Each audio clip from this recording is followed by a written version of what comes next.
porto insieme a te un pizzicore e ricordo belle quando due maglione si spartevano i sogni a libertà.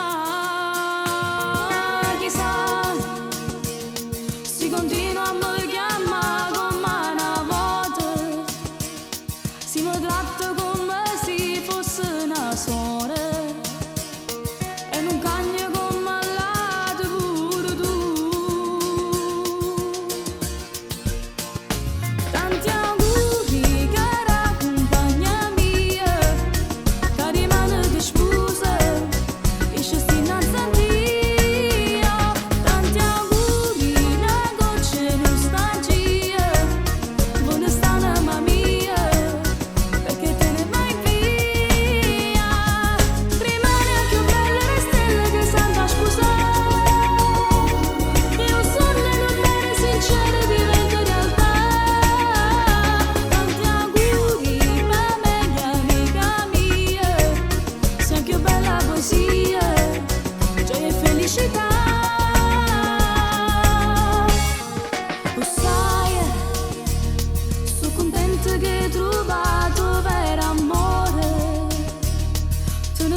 Bella poesia, gioia e felicità.